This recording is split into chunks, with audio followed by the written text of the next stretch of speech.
80% 요인은 부동산이었어요. 우리 부일남 보시니까 아시겠지만 글로벌에서 모든 위기 중에 가장 큰 위기는 부동산 위기예요. 2008년 미국의 서프라임 위기도 부동산 위기였고 일본의 잃어버린 40년도 부동산 위기였고 1929년 대공황도 부동산 위기였습니다. 부동산이 망가지면 어떤 국가든지 이전처럼 뭔가 체력을 회복하는 데는 보통 10년 정도 걸린다라는 게 일반적인 정설이기 때문에 쉬운 문제는 아니에요. 그리고 나서 많은 분들이 일본과 비교를 많이 하세요. 제가 그 비교를 조금 해드리도록 할게요. 네. 신한투자증권의 이선엽 이사님하고 이야기 나누고 있는데요.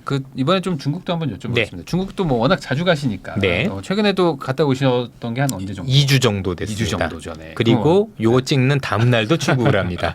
그럼 예. 정말 이제 중국은 정말 많이들 왔다 갔다 하시는 건데. 네. 고향보다 한 10배는 더 많이 가는 것 같고 또 7월에도 한 번 가고 8월에도 한 번 또 예상이 돼 있고 그때는 이제 행사 때문에 가는데 우리나라 대사관에서 하는 네. 이제 우리 이제 한국인들 그 이제 기업들을 대상으로 하는 그런 행사가 있는데 저한테 또 이제 강의를 요청해 주셔서 네. 제가 또 이제 영광스럽게 또 가게 됐습니다. 네. 예. 이게 또 미국도 갔다 오시지만은 이제 사실 중국 통이신 거잖아요. 어찌 보면은. 중국 통일하기보다는 가서 많이 알려고 노력을 한 거죠. 돈이 됐으니까. 네. 그러다 보니까 이제 중국 얘기를 또 한번 여쭤보고 네. 싶은데 요즘에 또 중국에 대한 위기설은 되게 오래됐는데 또 이게 또 정말 이제 끝났다라는 분들도 있고 아니다 이것도 다시 극복한다 이런 얘기도 있으니까 우선 지금 갔다 오셨을 때 현장은 어때요? 좀 현실은? 제가 아는 중국보다는 확실히 다운되어 있는 게 맞습니다. 그리고 실제 거기서 중국에서 현지에 있는 현지 중국인들이죠. 많이 만나보면 똑같은 얘기를 해요. 그러니까 옛날에 우리가 알던 중국인들은 좀 약간 과시도 좀 하고 아니면 돈도 많이 쓰고 그랬는데요. 진짜 검소해졌어요.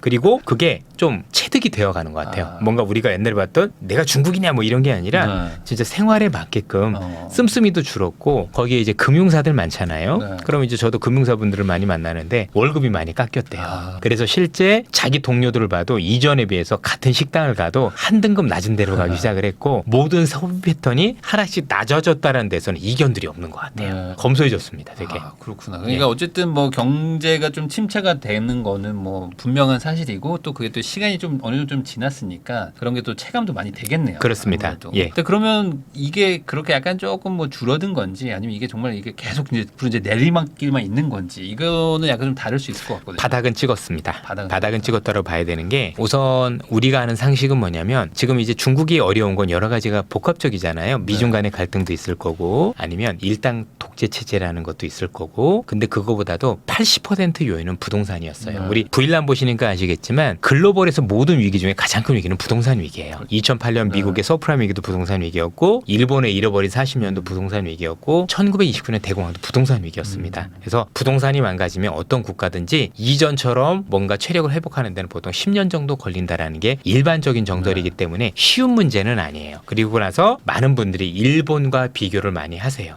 제가 그 비교를 조금 해드리도록 할게요. 네. 일단 일본과 똑같은 건 뭐냐면 부동산이 안 좋다라는 거고 정말 일본과 중국이. 예, 일본과 중국이 부동산이 굉장히 안 좋고 위기가 일단 터졌다가 핵심이죠. 그래서 우리가 알고 있는 상식대로 이 위기를 해결하는 데는 정말 많은 시간이 걸리겠구나라는 게 첫 번째인데 다른 걸 말씀드릴게요. 일본과 미국은 부동산 위기가 터질 때 골마 터질 대로 터졌을 때 터진 거예요. 그러니까 갈 때까지 가서 터졌는데 네. 중국은 중국 정부가 중간에 터쳤어요. 그 정도까지 가기 전에 그러니까 안 좋은 건 맞았는데 더 안 좋아지지 그래 미리 터쳤다는 게 되게 중요해요. 그 얘기는 뭐냐면 중국 경기가 하강을 하더라도 옛날에나 미국이나 일본이 하강했던 것보다는 덜 하락 가능성이 있다라고 높다라고 봐야 돼요. 당연히 그러니까 정부가 버블의 크기가 조금 덜한 건가요? 덜하죠. 그럼 이제 물론 이제 시장에서 보면 중국에 대해서 무섭게 얘기를 하지만 중국의 크기를 생각하셔야죠. 야 중국의 미분양이 얼마래? 한국 기준으로 보시면 똑같은 비율을 따지면 안 좋은 건 맞아요. 심각한 건 맞는데 너무 부풀려서 생각들을 많이 하시는 것 같아요.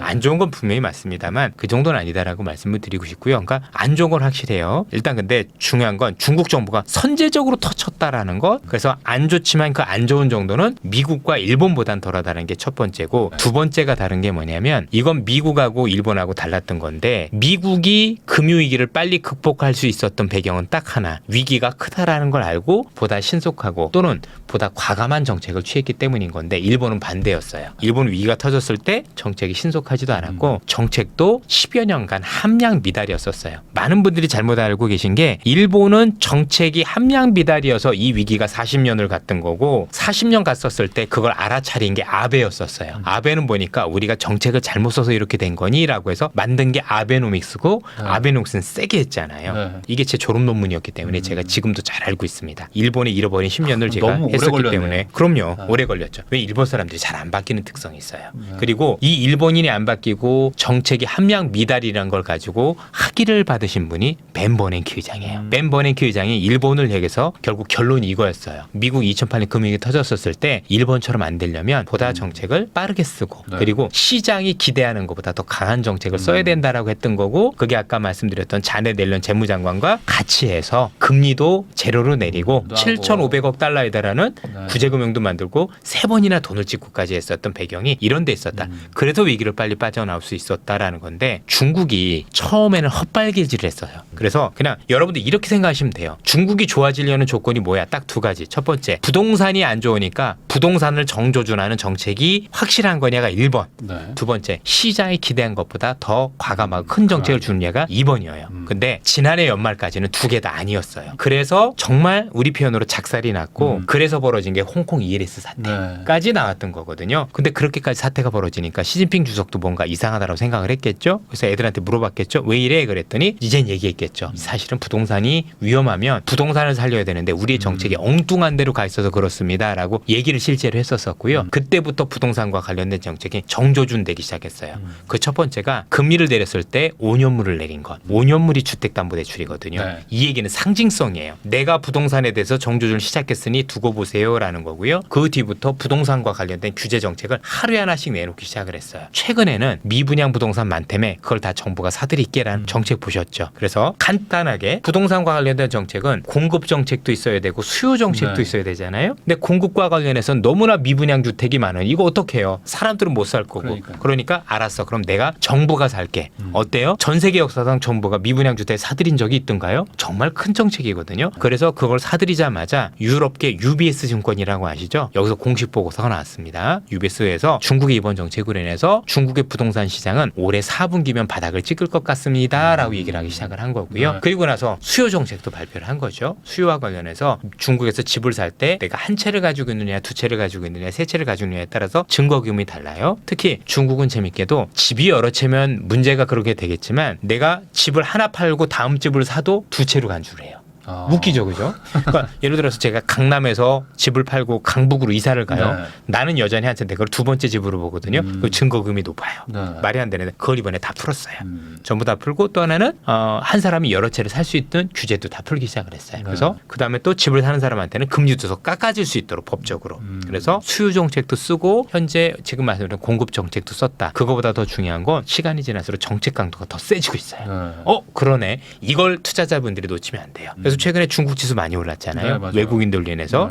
시장은 거짓말 안 하거든요. 요 두 가지만 보자. 첫 번째는 시장의 모든 정책이 부동산에 집중이 되어 있는지 그러면 합격점이다. 두 번째는 갈수록 정책의 강도가 더 강해져서 시장을 살리는 의지가 더 강해지면 그거는 신뢰를 가지셔도 되겠다라고 보여지고 반대인 경우는 우리가 꺾어야 되겠죠. 네. 하는 척 하더니 만해. 이게 제일 위험한 거죠. 하는 척 하더니 중간에 중단하네. 이러면 정말 골로 갈 수도 있다라고 보여지고 아니 부동산 여전히 아픈데 왜 딴 데다 이러지? 이러면 이것도 문제가 될 수 있죠. 그래서 그 두 가지만 지켜보시면서 신뢰를 가지시면 될 것 같습니다. 그러면 지금 중국의 정책이 약간의 헛발질은 있었지만 최근에는 지금 정조준했고 그다음에 망하면서 네. 지난 연말에 망해보면서 솔직히 약간의 헛발길질이 아니라 거의 네. 수렁까지 빠졌었어요. 네. 예, 그랬다가 사실 정치를 차린 게 아니라 저 집 불나고 나니까 불난 걸 이제 늦게 안 거예요. 그러면 지금의 방향은 좀 괜찮다. 정확해졌어요. 좀 아쉬웠던 게 옛날에 중국엔 리커창이라고 불리는 네. 되게 경제 책사가 있었는데 이분 쫓아냈잖아요. 쫓아내가서 지금 리창 총리가 하고 있는데 이 사람들 경제 몰라요. 그리고 원래 한 사람 힘이 너무 강하면 밑에 사람들이 얘기를 못 해요. 그렇죠, 못하죠. 그렇죠? 특히 이제 시진핑 주석이 대놓고 야 집은 공동부유라는 얘기를 하고 하고 집은 원래 내가 사는 거지 투기 대상이 아니라고 얘기했는데 거기다 대고 부동산 관련 규제를 풀어야 된다고 얘기하는 공산당 당원은 없을 거란 얘기죠.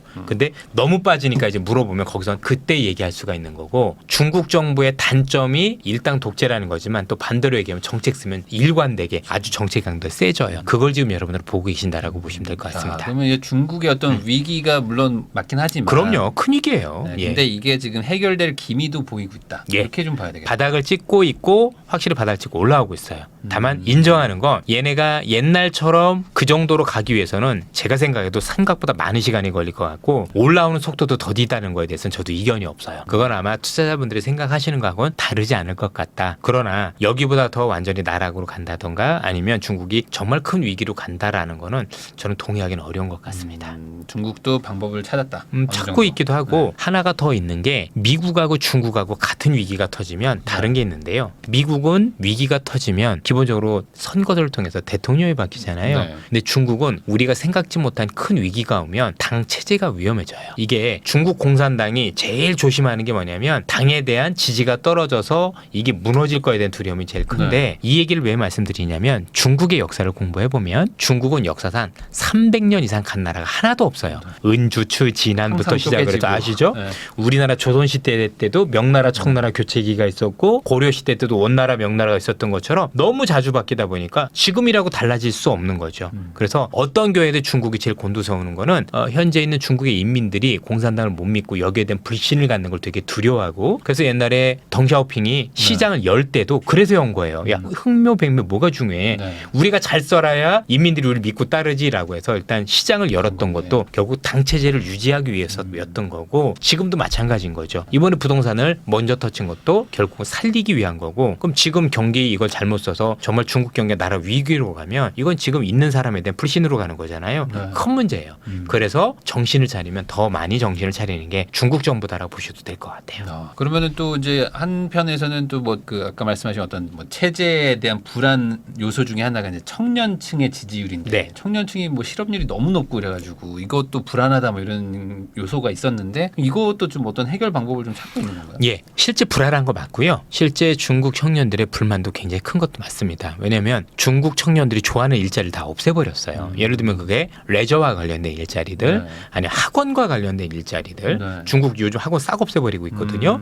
그런 것들 여러 가지 중국 젊은이들이 좋아하는 일자리를 많이 없애다 보니까 중국 젊은이들 중심으로 요즘 유행하는 얘기가 탕핑족이에요. 말 그대로 평평하게 누워서 네. 논다. 또는 우리 캥거루족 아시죠? 네. 부모님한테 얹혀 사는 그런 친구들도 많이 늘어나고 있는 게 사실이어서 이게 사회적으로 문제가 되고 있는 데는 저도 이견이 없습니다. 그래서 최근에 중국 정부가 이를 해결하기 위해서 올해 전인대를 통해서 세운 목표가 1,200만 명 고용을 하는 걸 목표로 하고 있고 1200만 명. 예, 그 중에서도 젊은 층 중심으로 특히 대졸자를 중심으로 굉장히 취업을 많이 시켰다는 의지들을 많이 갖고 있는 건데 요거는 제가 지금 중국에 대해서 그래도 나쁘지 얘기하는 것보다는 조금 안 좋은 것 같아요. 왜냐면 지금 중국에서 생기고 있는 일자리가 이제 중국에 가보면 우리하고 똑같은 문제인데 내가 가고 싶은 일자리가 또는 생긴 일자리하고 이게 미스매칭이에요. 예를 들어서 이런 거죠. 저도 이제 알량한 대학을 나왔는데 내가 대학을 나오고 이러니까 내가 저런 일자리 가야 돼라고 있는 거지만 중국에서 생각하고 있는 일자리는 대학생이 아닌 애들이 가는 일자리가 되게 많아지고 있는 게 사실이거든요. 네.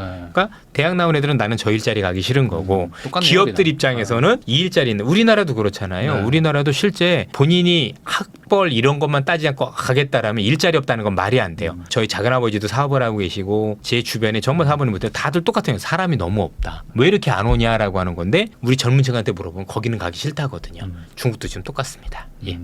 그러면 그게 또 약간 저출산 이런 거에도 좀 관련을 많이 주고 있는 건가요? 중국은 저출산 더 하죠. 우리나라보다 애 키우는 게 더 힘듭니다. 너무 급격하게 떨어지고 네. 있으니까. 한국도 애 키우기 힘든데 중국은 더 합니다. 네. 들어가는 돈이 너무 많이 오죽했으면 그 중국의 어린이 이름이 샤오황띠라고 해서 소황제라고 부르잖아요. 네. 그죠? 황제라고 해서 바칠 정도가 되면 얼마나 애 키우기 힘들겠어요. 그렇게 생각하다 보니까 요즘 젊은 친구들은 MZ세대는 한국도 중국도 생각이 똑같아요. 내가 굳이 애 키우면서 힘들어야 될 필요가 있을까? 있을까요? 그냥 나 혼자 내가 벌어서 같이 여행 다니고 놀면서 사는 게 맞지. 그리고 애가 많으면 많을수록 더 힘들죠. 그렇죠. 애를 키우는 동안 내 생활은 없는 거니까. 여기에 대한 생각이 우리보다 중국도 비슷한 것 같아요. 그래서 애를 정말 돈이 없어서 못 낳는 것도 있지만 애를 낳는 것보다 내가 나를 위해서 즐기는 게 더 큰 것도 있는 것도 중국에서 있는 게 현실인 것 같습니다. 그래서 우리나라만큼이나 중국도 저출산이 심각한 것 같습니다. 확실히. 그러면은 거기도 어떻게 특별하게 어떤 해결책을 찾지는 못했겠죠. 중국은 해결책으로 좀 로봇으로 해결책. 로봇으로. 예, 부족한 노동 인력을 네. 현재는 로봇으로. 그래서 여러분들 지금 미국에서 피규어라든가 아니면 테슬라의 그 관련 로봇들이 발달하는데 그만큼 발달한 전 세계 유일한 국가가 중국이에요. 그리고 요거는 제 얘기가 아니라 테슬라에 있는 로봇 연구원 중에 제 친한 후배가 있어요. 그래서 뭐 로봇을 만드는 애들 물어보면 제일 잘하는 건 지금 앞서 말씀드린 미국의 피규어라는 애들이 제일 잘하고 있다는 얘기를 하고 중국이 무서운 건 미국보다 품질은 떨어지는데 가격이 너무 싸다. 그리고 의외로 많이 발전해 있다. 실제 제가 중국 가봐도 의외로 로봇을 활용하고 있는데 지금도 많습니다. 그래서 그런 것들을 해결하려고 하겠죠. 물론 이제 소비는 좀 별개 문제인 것 같아요. 사회적으로 이제 뭐 출산을 뭐 권장도 하겠지만 그게 뭐 안 될 가능성을 대비해 가지고 이제 로봇으로 대체하는. 좀 의외의 상황이 벌어지고 있는 건 뭐냐면 이 로봇의 발전, 그다음에 AI 발전이 조금 더 글로벌적으로 저출산을 이야기할 거라는 얘기가 더 많습니다. 왜냐하면 기본적으로 이 AI의 발전이 아시겠지만 항상 나쁘게 쓰이잖아요. 네. 그래서 가짜 뉴스도 활용되지만 네. 성에 활용될 수 있다는 얘기가 되게 많아요. 그럴 수 있죠. 로봇도 마찬가지고. 네. 그러면 실제 내가 결혼을 할 필요가 없어질 수도 있는 환경이 많이 놓일 수 있다는 얘기가 미국, 중국에서 아주 공식적으로 논문이 발표될 정도로 공론화되고 있습니다. 로봇과 AI가 만나면 사실 내 이상형이 되는 거죠. 되는 거잖아요. 예, 어찌 보면. 예. 남자, 우리 마누라하고 여자 딱 뭐. 봤는데, 어유 죄송합니다. 이거 마누라 보면 저 죽어납니다. 그러니까 이게 남녀 둘 다 이제 결혼의 의미가 없어질 수도 없어지죠. 있고. 그래도 실제로 그럴 수 있어요. 더 만약에 개발되면은 그냥 애기 로봇도 생길 수도 있는 거고. 그건 개 키우면 되고, 고양이 키우면 되는 뭐 그럴 수도 거고요. 있는 거고. 네. 그러니까 이게 앞으로 진짜 인류의 어떤 미래가 완전히 바뀔 수도 있는 그럴 그런 가능성도 있는 게 거죠. 실제인 것 같아요. 그래서 이게 참 앞으로 이게 단순히 뭐 아이를 많이 낳는다 뭐 이게 뭐 답이 아니다 이런 얘기 하시는 분들도 있더라고요. 그러니까요. 오히려 이 예. 저출산이 뭐 축복이다 이런 얘기 하시는 분들도 있는데. 뭐 그것까지 잘 모르겠는데, 근데 저도 잘은 모르겠지만 요즘 애들 보면 참 예쁜 것 같아요. 네. 옛날에도 뭐 그랬지만. 요즘엔 진짜 예. 애기들 보기가 쉽지 않아요. 그러니까요. 애기들 보기가. 그래서 제가 딱 좋아하는 부류가 두 부류인데 하나는 우리나라를 위해서 되게 열심히 하시는 군인, 네. 소방관, 경찰 분들 되게 좋아하고요. 두 번째는 애기들 정말 좋아합니다. 예. 그러니까요. 근데 진짜 애들을 보기가 쉽지 너무 않아서 쉽지 않아요. 예. 진짜 많이 달라졌죠. 예.